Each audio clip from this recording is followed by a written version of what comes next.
So part 2 starts with food because I'm hungry as f. I'm having those big steamed dumplings and some lao shu mian. Lao shu mian means rat noodles. And the reason they call them rat noodles is because they're shaped like rat tails. Doesn't make it very appetizing, but it tastes good. It's noodles made with rice. And just to make it more interesting, those big dumplings look like giant slugs.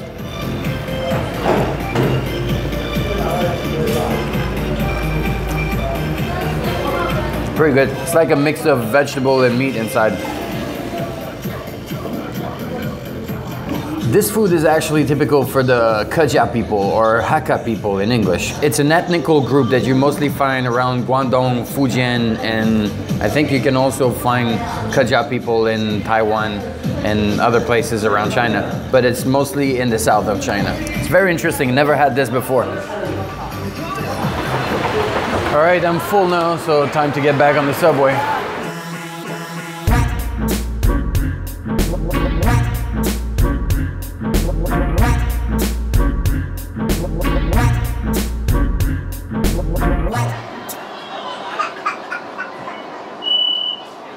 It's a good thing that smartphones exist, or else we would have to look at each other and talk to each other. That's weird. And I bet the next generation will be even better. We arrive at Fuji Station. Please mind the gap between the train and platform.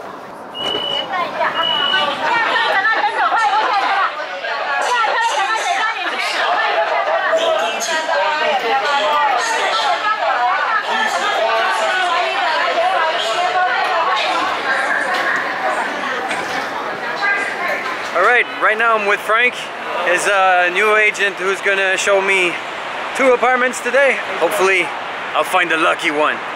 This agent here is actually quite clever, as he found me on Facebook when I asked a question on a group about Shenzhen, and he just added me on Facebook and told me he could help me find an apartment.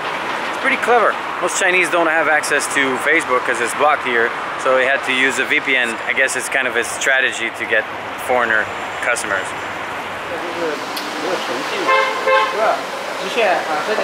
So just so I understand, they pretended to be the landlord on Wushaba.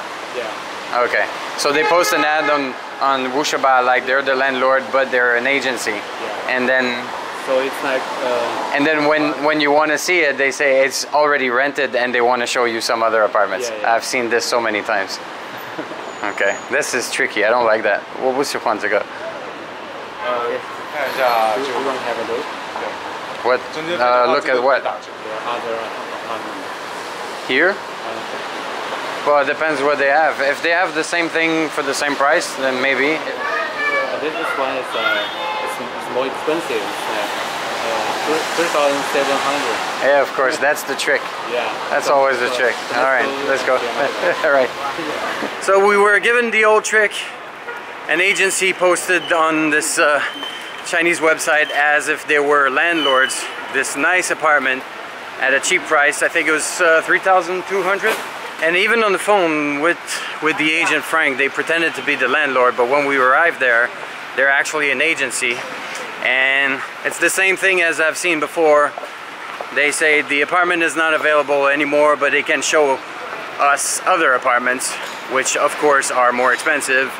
Or sometimes they will be the same price, but much uglier or much smaller. So yeah, didn't go for it. So right now we're gonna check another one. That's too bad, because from the pictures, for 3,200, it seemed like a really cool place. Hopefully this one will be better. So this apartment we're going to now is another 2-bedroom apartment, and it's supposed to be 3,500 negotiable. Might be able to negotiate with the landlord. Seems to be in this building here with the garden on the roof, same as last night.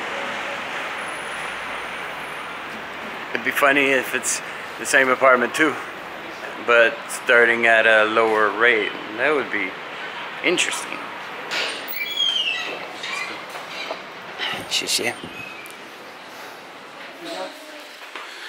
Are there people living in this apartment, or it's free right now? Yeah, it's free now. Okay.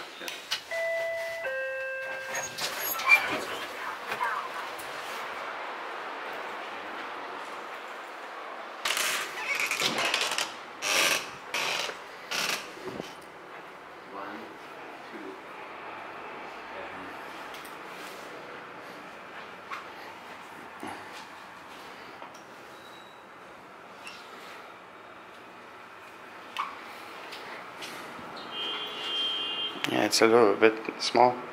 Actually, I remember now. I already visited this apartment.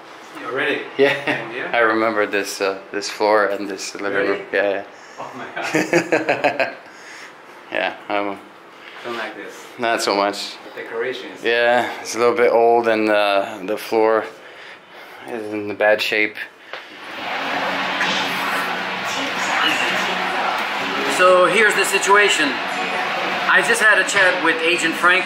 I told him I was not really interested in paying half of a month of rent for having someone looking on the website where I already looked myself and end up dealing with the same scams I would deal with on my own, or end up visiting an apartment that I have already visited with another agent. We had a good chat. He's a really cool guy, really smart guy, speaks good English, and he told me that he would dig a little deeper and trying to find interesting opportunities that are not necessarily ones I would find on my own.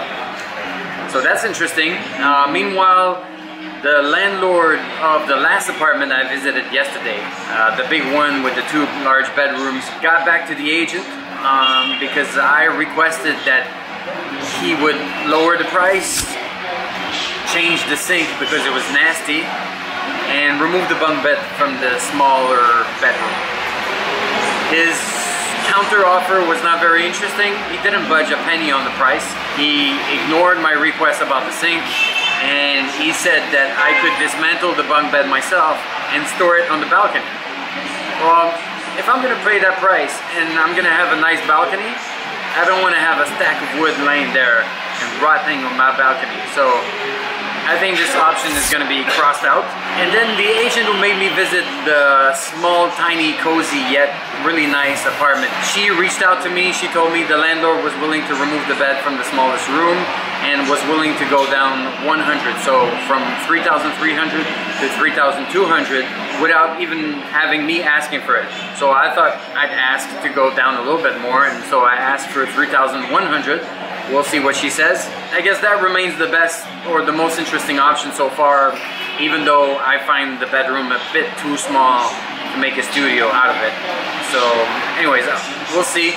It seems like there will probably be another episode to this series, but I don't feel like going and checking more apartments today. It's raining, I'm tired, so I'm just gonna go back home, look online, and do some video editing.